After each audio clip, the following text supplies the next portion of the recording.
Don't become a workshop slut. You heard me. You can imagine my surprise or shock when my English workshop instructor said these words to me. In the context of when she said it, surprisingly, the meaning behind it hit me pretty quickly and I understood. So let me give you the background to this. I was taking these amazing writing workshops in New York many years ago, and I was hungry for learning more. I didn't feel like I was a fiction writer. I wanted to learn more how to do this. I think my university training in, writing essays and being more technical about things, even when it was about English literature, took away this, I didn't know how to write, just creative writing. And so I was yearning to find out more how to do this. And I had shared with her that I was going to be going back to Vancouver, but eventually I wanted to delve more into writing and writing workshops and learning. And she said to me, don't become a workshop slut.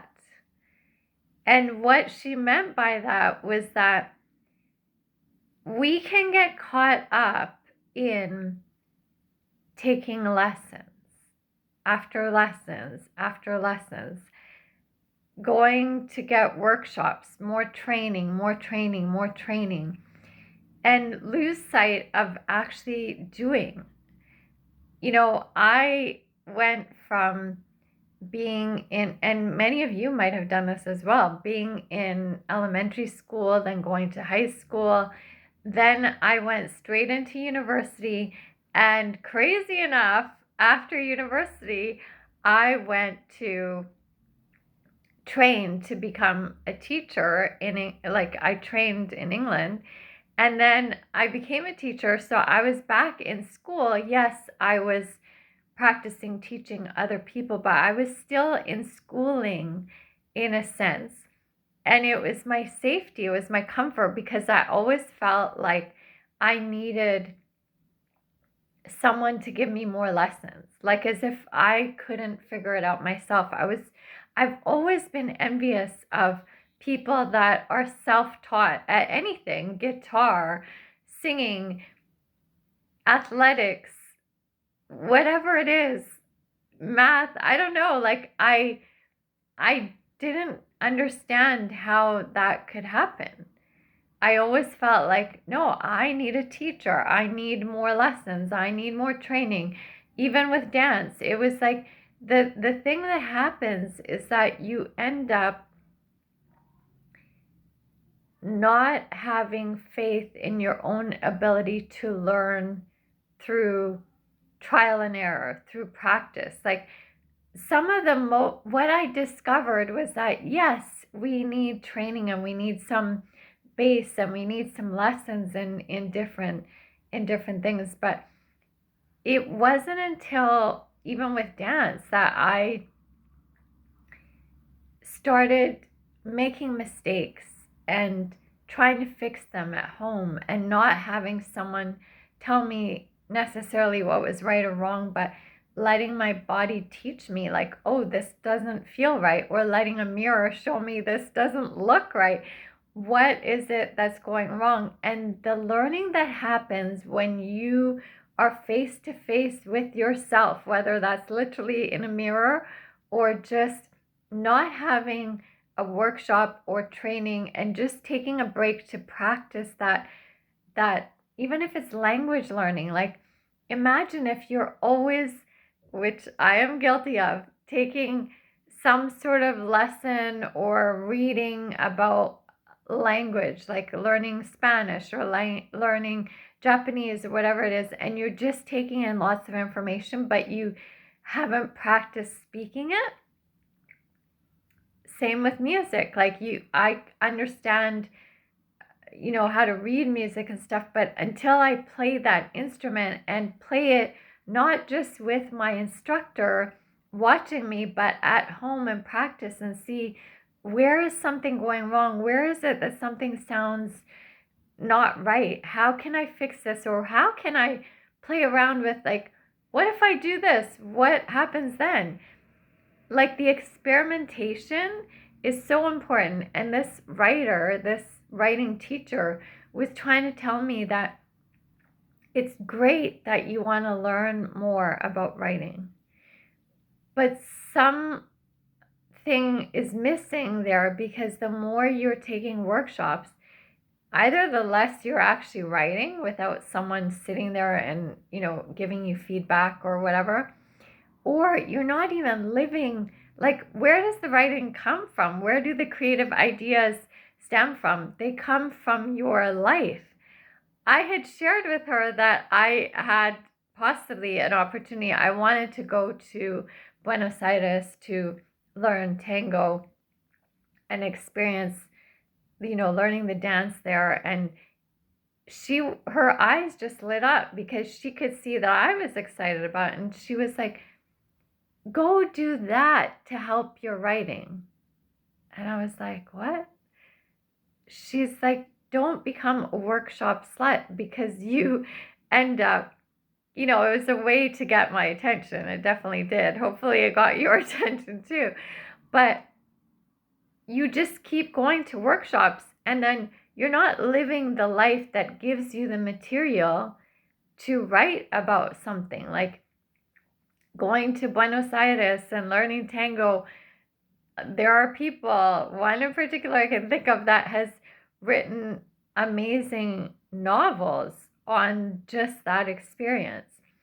And without that experience, you just keep taking workshops. You're just continuously doing that thing without experiencing what would be needed inside that writing.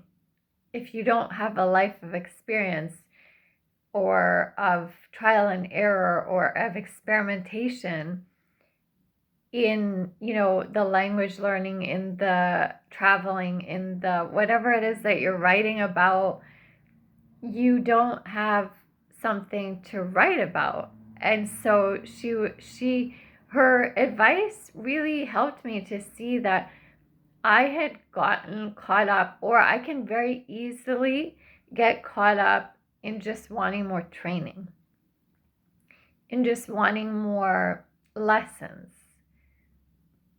But the uniqueness of my writing, or my writing voice, or of my experience compared to someone else that might be writing about the same type of experience, comes from my actually taking the time to practice on my own without an instructor, to see what happens when I'm just left with a blank page. And now I use some of those tools that I was given in a writing workshop on how to, brainstorm, and how to come up with a setting, or how to come up with characters or whatever. But I no longer just rely on the workshops and the training to get me through. Now I'm like, okay, I'm good on my own to try this.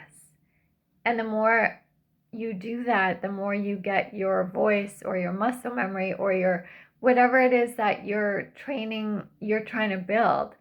And this really fits in well to what I was saying before about how sometimes we don't do things, like in other videos I was saying, we think that we're not prepared enough for something, so we don't do it. We think we need more research. We think we need more lessons. We think we need more workshops. But if you look back in history, a lot of the people that wrote or created music or did something, like created an invention or whatever, it's not because they took workshops year after year, decade after decade, training to learn how to do this so that they were perfect before they did it. They did it in their imperfection, and that's actually where the magic happened. So again, I'm not saying that training and lessons aren't important. I have a background as a teacher. I understand that it's really important to have like a coach or a mentor or someone that gives you a strong base in something. That's definitely very important. But don't rely just on the workshops and training, because you're telling yourself that you are not capable of, like, it's like you lacking this self-trust to say, now that I have these bits of information that have taught me these little, tips, what can I do with them? What can I personally, without somebody else's help, do with them? And then when you come up with a block, or when you're like, oh, I was going towards this and it almost worked, but there's something missing, then you go and talk to a coach or a teacher or take a workshop just to help you get through that missing link, but not to lay the whole foundation year after year, decade after decade, until you no longer trust yourself. So go out and do something because you trust yourself. You don't need all the workshops or the lessons. Some people can't afford them. Some people are in situations where they don't have instructors like that. And those people have actually been some of the most creative, talented, producing amazing, amazing pieces of art or changed history because of it. So thanks for listening. I will talk to you soon.